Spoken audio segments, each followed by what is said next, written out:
In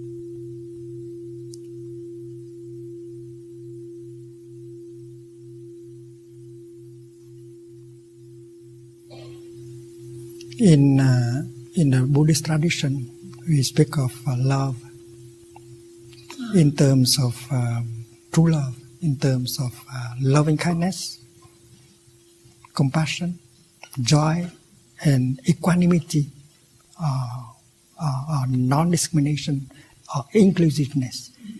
In order to really understand compassion, you should understand also the three other elements of true love. The first element of true love is loving kindness, maitri.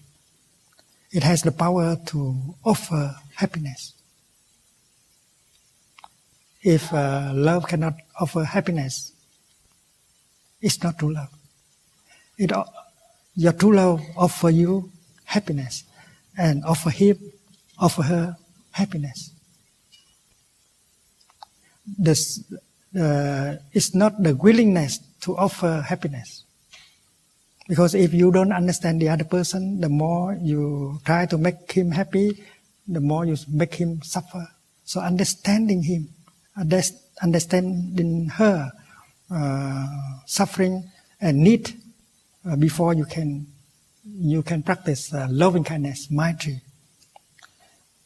In Asia, there is a fruit called durian. Many people crave for it, but for me, I cannot eat it. And then you say, dear Thầy, he worked so hard, he should eat some durian. And then you make me suffer by loving me. So we should understand the other person in order to really make him happy.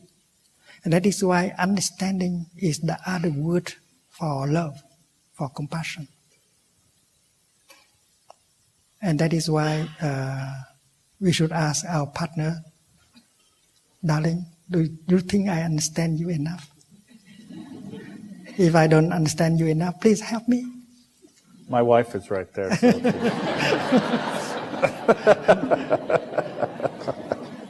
So maitri, loving kindness, is not just the willingness to make a person happy, but the capacity to make him or her happy, and that requires compassion, understanding. And understanding requires time in order to look deeply. And then the second element is compassion, which is a karuna. Greek compassion is called mahakaruna. Compassion has the power to remove the pain, the suffering. If your love cannot make the other person suffer less, it's not true love. And you have to understand his suffering, her despair, in order to help him or her suffer less. And that is why you need to have the time to look and to listen. And understanding will create love and happiness. And the practice is that you have to apply that for yourself. You have to apply, you have to be able to offer you happiness and compassion. Do we have enough compassion towards our body, our feeling? Do we know how to handle our body to make it suffer less? Do we know how to handle a feeling so that we can help calm down the feeling or emotion? That is self-love.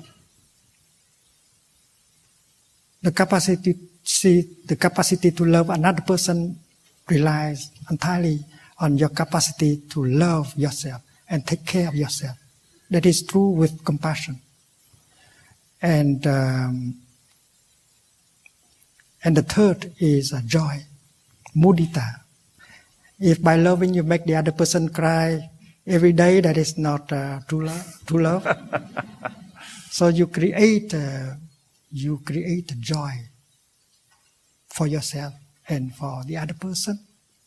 And there are many practical ways to create joy without having to go to the market and buy something to offer him or her. Suppose you say you breathe mindfully and you bring your mind home to your body, you become fresh and pleasant, and you go to her and you say, darling, you know something? I'm here for you.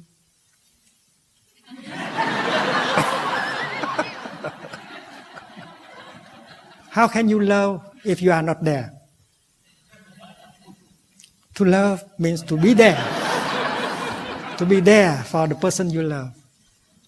If you are so busy in your work, if you are so busy making money, and then you have no time for yourself and for your beloved one. And that is why mindful breathing, mindful walking, to bring your mind home to your body and to be relaxed, fresh, and loving, and pronounce a mantra, darling, I am here for you. And that is to bring joy for yourself and for the other person.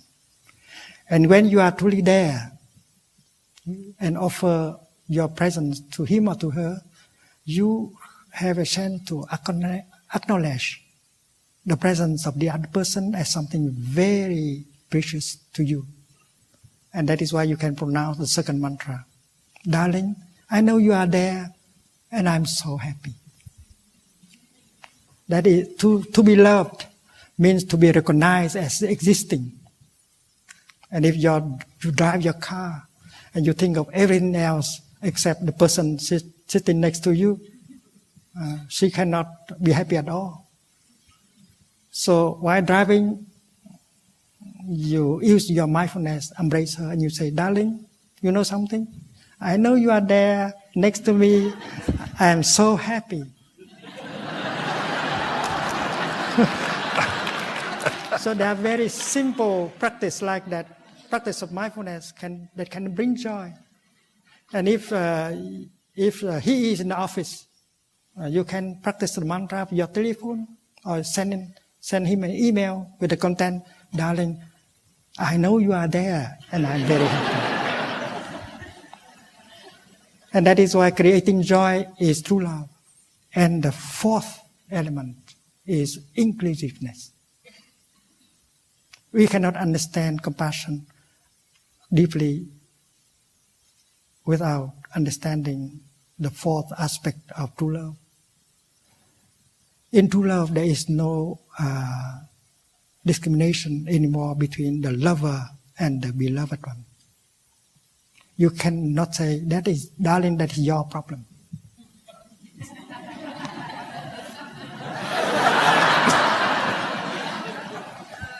In true love, your problem is my problem. Your happiness is my happiness. My suffering is your suffering. There is no longer any frontier. Inclusiveness. In true love, happiness and suffering are no longer individual matters. And if you continue to love like that, you begin to embrace all of us into your love. Because these four elements of true love are called the four unlimited mind. There can never be enough. You begin with one person, and then if you follow the path of true love, your heart will open, and you will embrace all of us inside. And that is true love, is the kind of love that can enlarge your heart without stopping. One day the Buddha was holding a glass of a bowl of water in his left hand.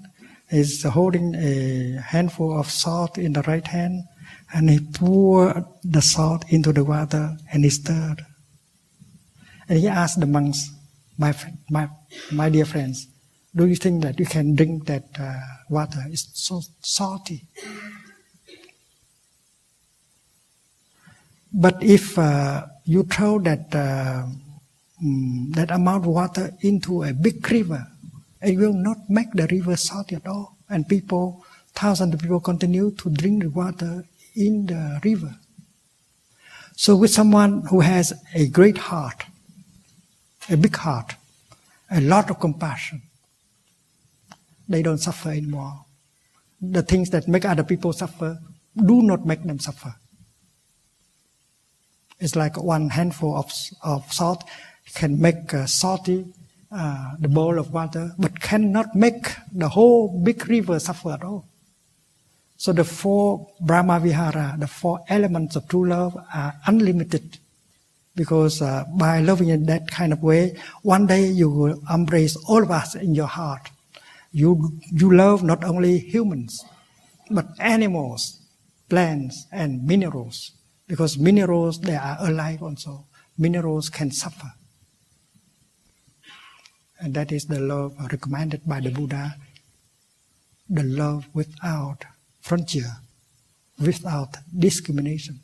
And the 4th element of true love is inclusiveness. No discrimination whatsoever. Black or white, north or south, rich or poor, are all objects of your love. And when you have that kind of love, you don't suffer anymore. And you are in a situation to help many people. And that is why all of us who want to serve our society, we should cultivate true love. With true love, we are nourished, we are strong enough. And if we know how to build a community of love, a love community, a compassionate community, and then we will be powerful enough to make change in our society.